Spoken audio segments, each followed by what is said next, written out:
Sir Sriram గారు చాలా clear గా చాలా క్లారిటీగా చెప్పేశారు సార్.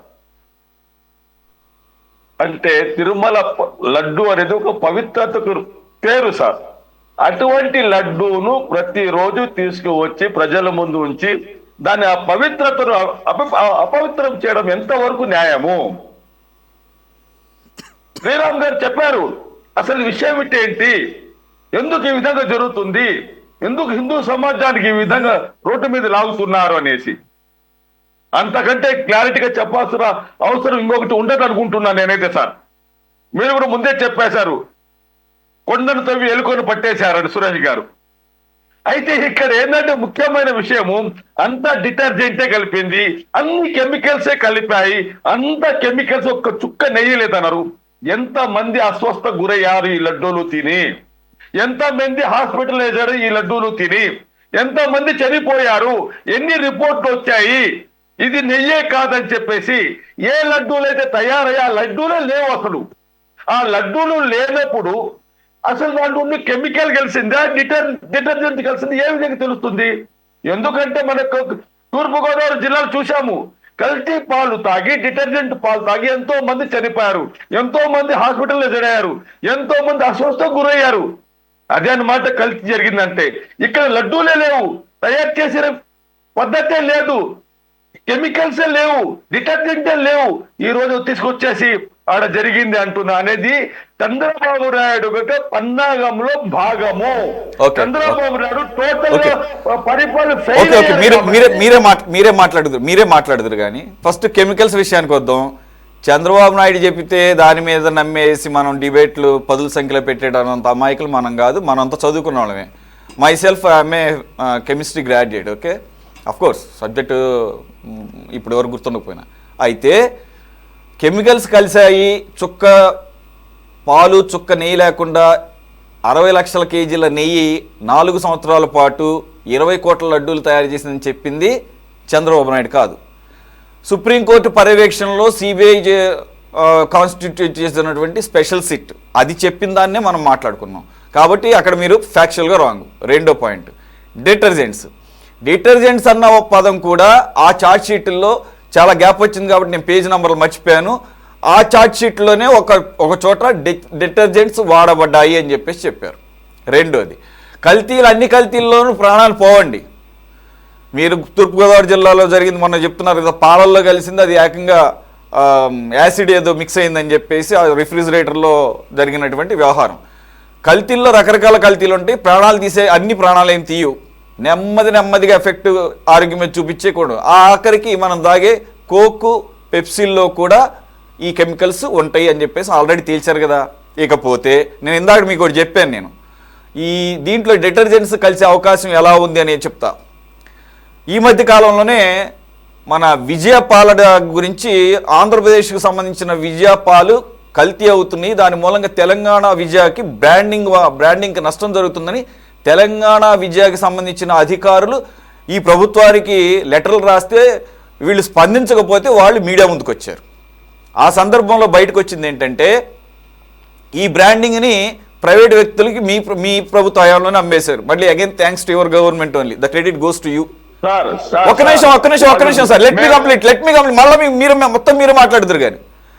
అయితే వాళ్ళు ఎలా తేల్చారంటే, తెలంగాణ విజయకి ఆంధ్ర విజయకి ఎందుకింత తేడా వస్తుంది క్వాలిటీలో అన్నప్పుడు, వాళ్ళు హైదరాబాద్లో అమ్ముతున్నటువంటి ఆంధ్రాకి సంబంధించిన విజయ బ్రాండ్ని టెస్టింగ్ పంపించారు. ఎక్కడికి? మళ్ళీ సేమ్ ఎన్డీడీబీకే పంపించారు. అందు గురించి దానికి అంత రెప్యుటేషన్ ఉంది. నేషనల్ డైరీ డెవలప్మెంట్ బోర్డుకే పంపించారట. ఏది? విజయ నెయ్యి పాల సంగతి చెప్తుంది. వాళ్ళు ఏం తేల్చారంటే, సేమ్ తిరుమల లడ్డూలో ఏవైతే కలిసినాయో ఆ పారామీటర్స్తో పంపిస్తే దాంట్లో కొన్ని కెమికల్స్ డిటర్జెంట్స్ యాడ్ చేయబడ్డాయి. ఇది నేను చెప్తుంది తిరుమల లడ్డు గురించి, తిరుమల లడ్డూకి సంబంధించిన నెయ్యి గురించి చెప్పడంలా.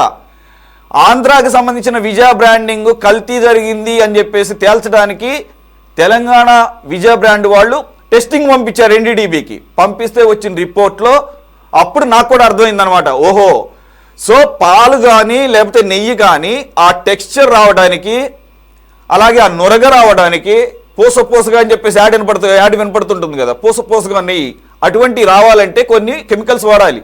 ఎస్టర్స్ అని చెప్పేసి, ఎస్టేట్స్ అని చెప్పేసి కొన్ని డిటర్జెంట్స్ కూడా వాడతారు. విజా పాలలో తేలింది అది, విజా నెయ్యిలో తేలింది అది. కాబట్టి మీరు చంద్రబాబు నాయుడు అలా అన్నాడు, కాకపోతే ఆయనకి ఏంటంటే ఫ్లోలో బాత్రూంలో వాడే డిటర్జెంట్స్ అని అనేసాడు.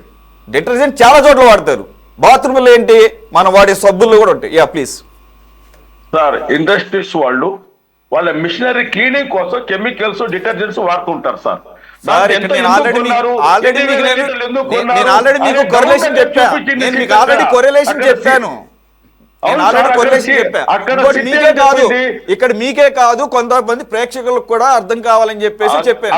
అవును సార్. అక్కడ సిట్ ఏం చెప్పిందంటే ఆ రోజు సిట్టు ఇంత క్వాంటిటీలు ఎందుకు కొన్నారు, ఎన్ని వేల లీటర్లు ఎందుకు కొన్నారు, కెమికల్స్, డిటర్జెంట్స్ ఎందుకు కొన్నారు అంటే ఇండస్ట్రీస్ వాళ్ళు వాళ్ళ మిషనరీ క్లీనింగ్ కోసం వీటిని యూజ్ చేస్తారు సార్. ఆ నెయ్యిలోని యూజ్ చేయాలని ఏమీ లేదు.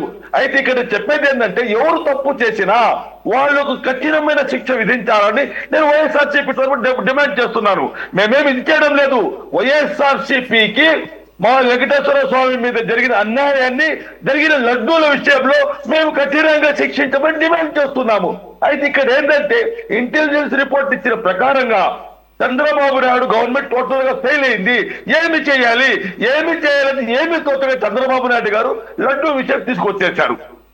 లడ్డూల విషయం తీసుకొచ్చేసి ప్రజల్లో డైవర్షన్ పాలిటిక్స్ తీసుకొచ్చేసి ఈ విధంగా లడ్డూను, తిరుమల వెంకటేశ్వర స్వామిని లడ్డూను ప్రజల్లోకి తీసుకువెళ్ళేసి దాని పవిత్రతను అపవిత్రం చేసిన వ్యక్తి ఎవరుందంటే పవన్ కళ్యాణ్ గారు, నారా లోకేష్ గారు, చంద్రబాబు నాయుడు గారు. వీళ్ళు ముగ్గురు ఆడిన పెద్ద డ్రామాలోనే జరిగింది సార్. దాన్ని వదిలేసి సామాన్యుడిగా సార్, సామాన్యుడు కాదు, ఈ రాష్ట్రాన్ని కేవలం పరిపాలించిన అధికార దాహంతో, ధన దాహంతో చేసిన పని ఇది చంద్రబాబు నాయుడు గారు. నేను ఖచ్చితంగా చెప్పగలుగుతాను. మీరు ఎందుకు దీన్ని పూర్తి చేయలేదు? ఈ రోజు ప్రభుత్వం ఎవరిది?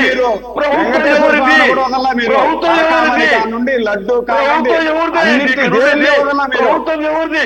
ఈ ప్రభుత్వంలో ఇంత అన్యాయం జరుగుతూ ఉంటే తొందరలోనే తాట తీస్తాది దోషుల్ని వదిలిపెట్టి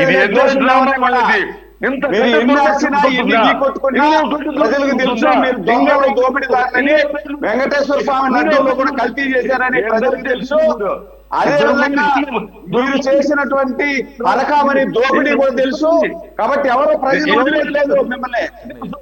ఎవరు దోపిడీ చేస్తున్నారు ఈ రాష్ట్రాన్ని? ఈ రాష్ట్రాన్ని ఎవరు దోపిడీ చేస్తున్నారు? ఈ రాష్ట్రంలో చుట్టూ ఎవరు ఒక్కరికి అర్థమైంది. ఏ చివరి ఎన్నికలు టీడీపీ పార్టీకి ఈ భూస్థాపితము 29కి భూస్థాపిత తెలుగుదేశం పార్టీ జనాలు ఇప్పుడే నవ్వుకుంటున్నారు. ఇంత దుర్మార్గుడు చంద్రబాబు నాయుడు, ఇంతటి దుర్మార్గుడా తన స్వార్థం కోసం, తన ధనదానం కోసం, తన అధికారం కోసం ఇంతగా నీచంగా దిగుచారుతారా పవన్ కళ్యాణ్, చంద్రబాబు నాయుడు, నారా లోకేష్ గారి నవ్వుకుంటున్నారు ప్రజలు.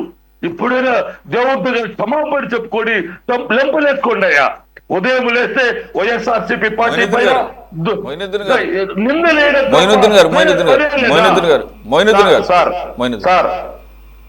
చంద్రబాబు నాయుడు గారు ఎన్డీటీవీ రిపోర్ట్ను బేస్ చేసుకొని మొదటిసారి మాట్లాడారు. నేను అందు గురించి నేను ఒక కొరిలేషన్ తీసుకొచ్చా. మీరు ఇదే సంవత్సరం నుంచి మాట్లాడుతున్నారు కాబట్టి నేను ఒక సిమిలర్గా ఉన్న ఒక కేసును మీ ముందుకు తీసుకొచ్చా. ఇది జరిగిందే, దీని మీద కూడా డిబేట్లు జరిగినాయి రాష్ట్ర వ్యాప్తంగా. విజయ బ్రాండింగ్ వారు రెండుగా విడిపోయిన తర్వాత వినండి, రెండుగా డివైడ్ చేసుకున్నారు. తెలంగాణ పేరు మార్చుకోలేదు, తెలంగాణ విజయ సెపరేట్గా, ఆంధ్ర విజయ సెపరేట్గా. కానీ తెలంగాణ విజయ ఇంతకుముందు ఎలాగో అలాగే ప్రొక్యూర్ చేసుకుంటున్నారు. కానీ మీ గవర్నమెంట్ టైంలో ఆంధ్రాకి సంబంధించినటువంటి విజయ బ్రాండింగ్ని ప్రైవేట్ వాళ్ళకి ఇచ్చేశారు. అంటే ఎవరైనా ఆ బ్రాండ్తో మిల్క్ అమ్ముకోవచ్చు తయారు చేసి. అలాగే హైదరాబాద్ బేస్లో ఒక కంపెనీ చేస్తుంది. దాని మూలంగా సేమ్ క్వాలిటీ రాకపోవడంతో కంప్లైంట్స్ వస్తుంటే వాళ్ళు అదే సేమ్ ఏదైతే చంద్రబాబు నాయుడు గారు బేస్ చేసుకుని మాట్లాడారో అదే ల్యాబ్కు పంపించారు. పంపిస్తే వచ్చిన దాని ప్రకారంగా తెలంగాణ విజయ వాళ్ళు మాట్లాడితే చంద్రబాబు నాయుడు లాగా మీరు చెప్పిన దాని ప్రకారం వాళ్ళు కూడా మాట్లాడకూడదు అంటారు. ఇది ఎట్టుందంటే మొగుడు కొట్టినందుకు కాదు, ఏంటి తోడి కోడలు నవ్వినట్టు అనమాట. రిపోర్ట్లో కల్తీ అని వస్తే మరి చెప్పరండి, చెప్తారు కదా. ఇప్పుడు తెలంగాణ విజయ డైరెక్టర్లు బయటకు వచ్చి ఏమయ్యా మా బ్రాండింగ్ దెబ్బతింటుంది, మీది ఇట్లా కల్తీ అయిపోతుంది, మేము ఇదిగో రిపోర్ట్ తెప్పించామని చెప్పేసి చెప్పారు. సేమ్ అదే చంద్రబాబు నాయుడు కూడా చెప్పాడు. మీరు దాన్ని పట్టుకొని కల్తీ జరిగిందా లేదా సిట్ తేల్చింది కదా, సిట్ ఏమైనా కాదని చెప్పిందా? మహా అయితే మీరు ఏది పట్టుకొని ఎలాడుతున్నారంటే తెలివిగా మీరు ఏది పట్టుకొని ఎలాడుతున్నారంటే తెలివిగా వినండి. చాలా క్లారిటీ చెప్పారు సార్. ఆయన పార్టీలకు అతీతంగా ఆయన మనసుల మాట హిందువులు ఏ విధంగా దేన్ని కోరుకుంటున్నారు అనేది శ్రీరామ్ గారు క్లారిటీగా చెప్పేశారు. వీళ్ళే కోరుకుంటున్నారు టీడీపీ వాళ్ళు ఏదో విధంగా జగన్మోహన్ రెడ్డి పేరు రావాలి, సుబ్బారెడ్డి గారి పేరు రావాలని, రెడ్డి పేరు రావాలి, భాస్కర్ రెడ్డి పేరు రావాలి.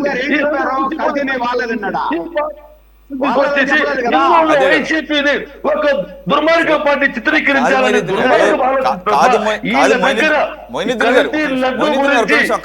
కొలికి రావాలని ఉద్దేశం లేదు సార్. ఏమంటున్నారు అసలు కల్తీనే జరగలేదంటున్నారు కదా, అది సిట్టాన్ లేదు. శ్రీరామ్ గారు కూడా అనలా. ఇక్కడ పేర్లు ఎవరు వచ్చాయి ఎవరు రాలేనేది అప్రస్తుతం, అది వేరు. ఒక నిమిషం ఆగండి. మనం చాలా సార్లు మాట్లాడుకున్నాం, అంత ఆర్గ్యూ చేసుకోవాల్సిన అవసరం లేదు, మనం వేరే టాపిక్ లోకి వెళ్ళిపోయాం.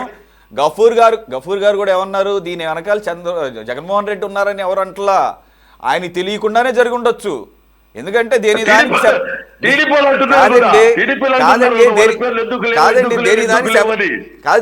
సెపరేట్ చేసుకున్నట్టున్నారు.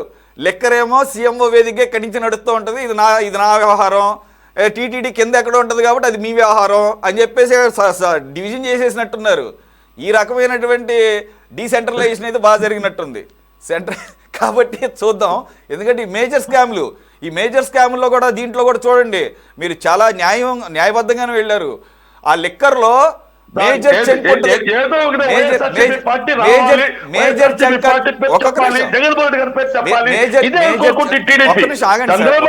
దుర్మార్గుడు ఈ రోజు ఈ రాష్ట్రాన్ని పరిపాలిస్తూ కేవలం జగన్మోహన్ రెడ్డి గారు నిందలేసేసి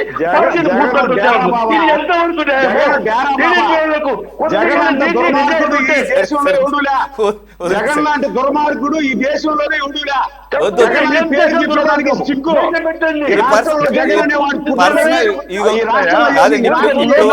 ఇప్పటివరకు క్రమ పద్ధతిలో జరుగుతున్నటువంటి డిబేట్ ని పర్సనల్ ఫ్లక్స్ వద్దు. మోయినుద్దీన్ గారు, మీరు ప్రతిసారి ఒక నిమిషం ఆగండి. ఇంకా తేలలేదు, ఇంకా అది కూడా తేలలేదు, అది కూడా ఇప్పటివరకు తేల్చలేదు, అది కూడా ఇంకా తేల్చలేదు.